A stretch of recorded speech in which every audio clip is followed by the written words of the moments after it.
look, I'm aware of the problem. I grew up in the middle of it, but I'm not gonna, I'm not going to continue to perpetuate that racial bigotry.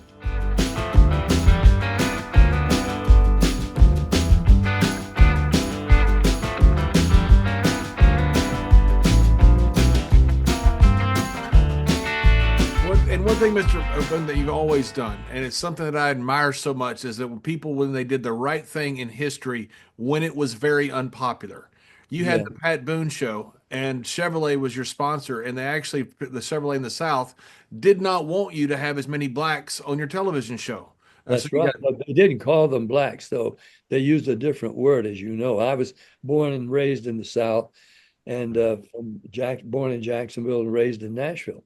You're right. And Chevrolet, how did you know this?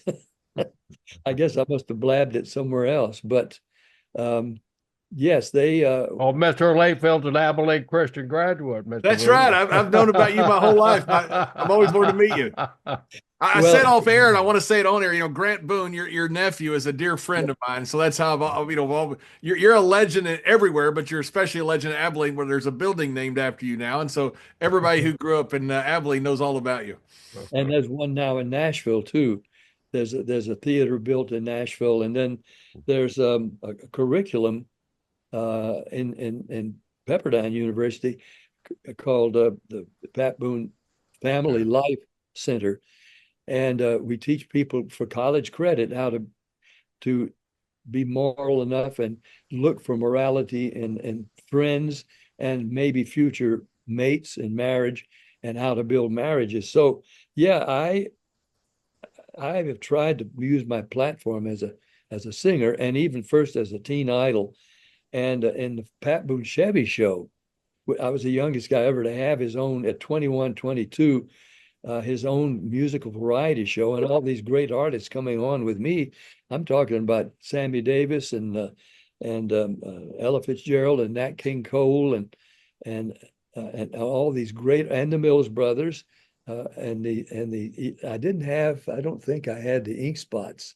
No, but the Mill Brothers followed their example and they came after them. But yeah, when Harry Belafonte called me one day in my third year, and he said, I've been watching your show. And of course, he was the biggest entertainer in the world at that time. Down the way where the nights are gay and the I don't remember all the words. Jamaican farewell. And he said, I like the way you treat your guests. And I knew what he was talking about. And he said, would you like me to come on and sing with you? I said, of course I would. Are you kidding? I mean, man, he was the biggest entertainer in the world at that point. But when I met with the producers of the show and the sponsors, Chevrolet and ABC Network, they said, well, we can't have Harry Belafonte on your show. I said, why? Wow. Well, he's making a lot of civil rights noises, and Chevrolet is saying we're going to lose a lot of customers in the South because they're coming in and saying, we like Pat Boone, we like Chevrolet, we drive Chevys, but he has all those blacks on it with the shows with him, and we may just switch over to Ford. I mean, this was literally the case. So Wow. they said, we can't have Harry Belafonte. I said, wait a minute. Huh. If it's called the Pat Boone Chevy Show, isn't it? Yes. But if I have to say no, if Pat Boone has to say no to Harry Belafonte, it's not the Pat Boone Show. So I'm going to have to ask you to get somebody else to take over the show from here. And they said, wait a minute, you're going to walk off your show for that?